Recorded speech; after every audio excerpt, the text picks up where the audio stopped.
René, estamos generando inversión, pero no puestos de trabajo. ¿Cómo es eso, René? Explícame. Estamos creciendo, pero no baja el Estamos desempleo. creciendo, sí, estamos creciendo, pero no Ah, estamos generando empleo. Hay un colapso del consumo muy fuerte.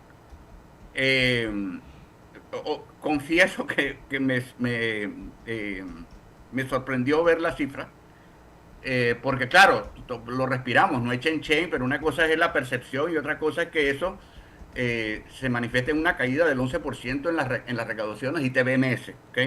Es decir, eso equivale a que hubo en los 6 primeros meses 128 millones mensuales menos de consumo. Si no hay consumo, no hay venta, si no hay venta, no hay empleo. Entonces, ahora, el tema no es solamente, digamos, la caída del consumo directamente relacionada con la caída del empleo formal, particularmente en la provincia de Panamá y Panamá Oeste. Panamá y Panamá Oeste perdieron a 125.000 trabajadores, 71% de todos los empleos generados durante la ampliación del canal en 5 años. Con eso, a ese nivel de tragedia estamos hablando. Pero eh, no, o sea, ITBMS mide, digamos, el consumo de artículos grabados y apunta mucho al ingreso discrecional. El ingreso discrecional es el que asigna a las familias a elementos no esenciales, esenciales comida, okay, medicinas, etcétera. Pero un dato muy interesante es que el consumo de leche cayó en 7%. Bueno, el consumo de cerveza cayó 12%, eso sí es, o sea, el acabose, ¿no? Hasta el consumo de gaseosas cayó en 10%. Entonces quiere decir que no solamente hubo una caída del empleo fuerte, sino que la gente está siendo mucho más cautelosa a la hora de gastar. Eso quiere Este, decir que hay como un consumo racional. La gente está sí, haciendo conciencia, apaga los aires acondicionados, apaga la luz, saca sí, el carro un par de días de la semana, el día otro día no los mueve y se mueve en sí, transporte o camina. Sí, sí. sí hay tal vez más racionalización, ¿no? Sí, a ver, o sea, a ver, positivo desde el punto de vista de que, oye, qué bien, ¿no? Para la familia, pero lamentablemente, pues esto ocasiona pues, pérdida de empleo, en fin, esto es el perro mordiéndose la cola, ¿no? Pero sí, yo creo que, y un poco relacionado con el tema que estábamos conversando antes, nosotros necesitamos estimular esta inversión privada y ciertamente institutos como pues el ICE, definitivamente que tienen un papel que cumplir. Pero volviendo al tema este de la discusión que se está dando ahora en la Asamblea, y volvemos al tema, ¿no? Se nos acabó el saldo de la tarjeta de crédito. Bueno, ¿dónde recorto? ¿Qué es más importante? La educación, la salud, la seguridad. Entonces es una situación complicada. Bueno, como dije antes, este año los aportes del canal no van a alcanzar ni siquiera para hacer el pago mínimo en la tarjeta de crédito. Ya eso para mí es algo, digamos, impactante. Entonces creo que nosotros tenemos que entender primero cuál es la situación. Lamentablemente nosotros somos mucho mejores culpando que resolviendo. Entonces creo que es hora de realmente analizar, mirar esto. Bueno, yo creo que este es el fin de un periodo. A pesar de Sí, todo lo bueno, que de todas estamos maneras viendo. hay una serie de proyectos andando, no hay como Sí, 11.000 millones de dólares en proyectos que ya venían sí. negociados, ya estaban refrendados, o sea, ya están como en el quien dice en la tubería para salir. Sí, y inclusive, volviendo al tema, yo si no soy Nostradamus ni mucho menos, pero yo espero una recuperación estacional del empleo antes del fin de año, porque pasa todos los años. Después, eso particularmente en el comercio, el año que viene se van a empezar a dar esos proyectos del MOP, entiendo, en el primer trimestre. El tema este de la aprobación de la ley de intereses preferenciales va a tener un impacto. Pero yo veo el 2026 todavía digamos, con niveles de incertidumbre. Sí veo una recuperación importante a partir del 2027. Ya el presidente debe haber habido un tipo de resolución con respecto al tema de la mina, supuestamente a finales de este año ya debe estar en algún tipo de continuidad operativa, pero van a coincidir las etapas de construcción de Río Indio, el tren, ¿okay? Y el gasoducto, que son proyectos de estudio, diseño y construcción. Van a coincidir en el primer semestre del 2027, así que yo estimaría que a partir de ese momento vamos a tener, digamos, mejoras importantes tanto en el crecimiento económico como en el empleo. Pero obviamente todavía nos queda año y pico Y además que cuando se de invierte en la crecimiento moderado. educación, cuando se invierte en la educación, se impacta también en el tema de seguridad, en el tema de empleo y en el tema de salud. Sí, Porque es que cuando hay un desempleo como el que estamos viviendo, empiezan los problemas de salud porque la gente somatiza su terrible, desesperación. Tú tienes terrible. un hijo en la casa que no consigue trabajo por más currículum que lleva, que sale todos los días. Bueno, ya no se sale a llevar currículum, algunos sí, porque no tienen la forma digital o no tienen el conocimiento, las herramientas para hacerlo, las destrezas para meterse en línea y aplicar. Pero tú los ves y los ves desesperados, Sí, frustrados, encerrados, deprimidos. Entonces empieza la gente con enfermedades que son la consecuencia que en una casa, uno, dos desempleados en una casa, y eso te pone todo el ambiente familiar enfermo. Y así es. empiezan las peleas y empieza la violencia y a la largadera de gente. Ve a ver qué consigues, yo no te puedo mantener, tú eres un vago, eres una vaga. O sea, realmente hay una serie de problemas sociales Total. que vienen a partir de la falta de crecimiento, pero que se refleja en el empleo, que tienen que ver con la educación también. Sí, el ocio es la oficina del diablo. O sea, definitivamente, sí, terrible el problema de la salud mental. eh, Que tú y, puedes tener un chico, una chica que por lo menos mientras no consigue empleo está capacitándose en algo más y va a un lugar como el ITSE, que es accesible, que además de eso es en 2 años. Bueno, tú renuevas esa esperanza de que al salir de ahí con una capacidad técnica vas a quedar trabajando. Entonces los sí, papás hacen el esfuerzo pues para que vaya, para mantenerlo un año más, 1 año y medio, 2 años mientras se capacita. Por así eso Pero es que es.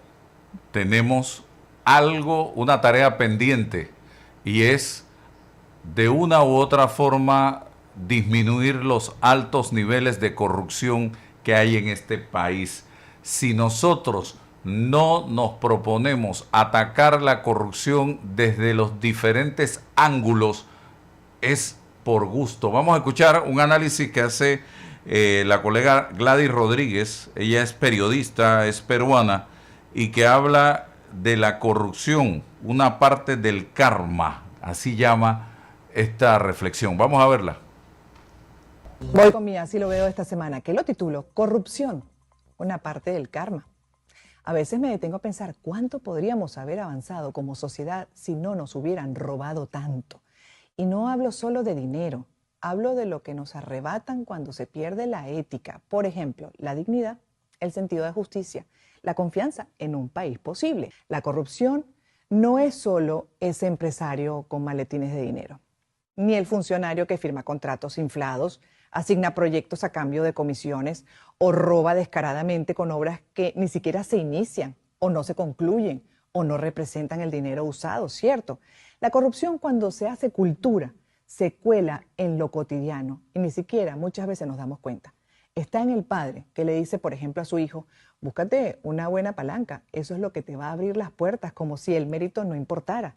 En el estudiante que paga para que le aprueben la materia, en el ciudadano que soborna antes que hacer la fila, en el que finge enfermedad para no trabajar, en el que justifica que todo el mundo roba, en el que aplaude al vivo y se burla del honesto, en el que denuncia la corrupción del adversario pero justifica la del aliado.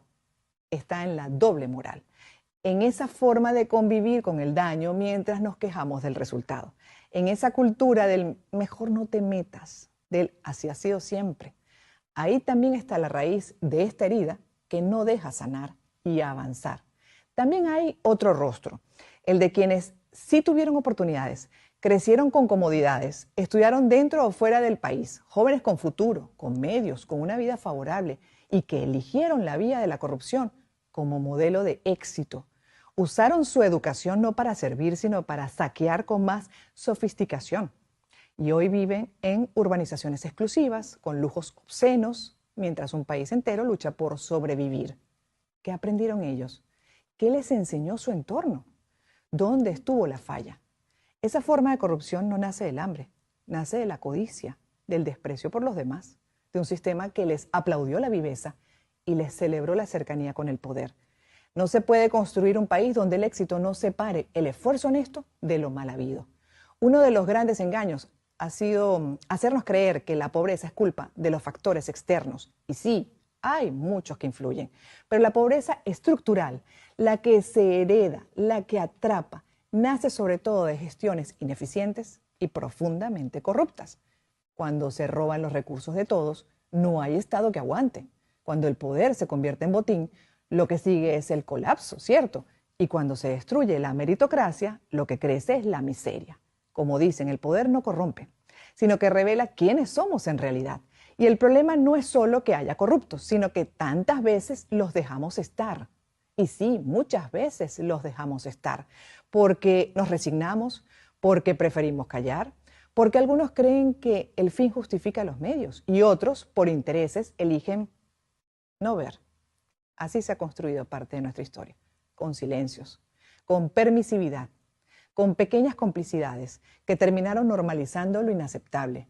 Pero ningún país se reconstruye sobre una ética fracturada. Ningún modelo que premie la trampa puede sostener el futuro. Y la lucha contra la corrupción no es solo de jueces, fiscales o periodistas.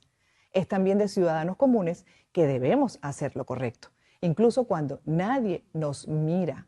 Combatir la corrupción no es heroísmo, es mínima decencia. Es enseñarle a un niño que ser honesto no es de tontos, sino de valientes. Es volver a creer que lo justo no es una utopía, sino un principio. La lucha contra la corrupción empieza donde empieza la dignidad, en la conciencia, en el ejemplo y en la decisión de no seguir aceptando lo que nos destruye. Así lo veo. Gladys Rodríguez, venezolana, periodista venezolana. Este análisis lo hace para soltvperú.com. Una reflexión, ¿no? Una reflexión muy profunda y que me hace recordar a Jean-Jacques Rousseau, que es el padre de la democracia moderna. Decía que el lujo corrompe tanto al rico como al pobre, al uno porque lo posee y al otro porque lo codicia. Y es ese afán de tener, ¿no? De tener cosas, no, no ser alguien en la vida, sino tener cosas en la vida. Así Que mismo. no es malo tener, el problema es acumular. Eso también decía Gandhi, el que acumula también roba, porque cuando tiene de más le ha quitado a alguien. Eso decía el Mahatma, el grande, ¿no? Bueno. Bueno, vamos a Chiriquí, que hay información, y regresamos con una interesante entrevista que tenemos allí de una situación que se produjo y se está produciendo en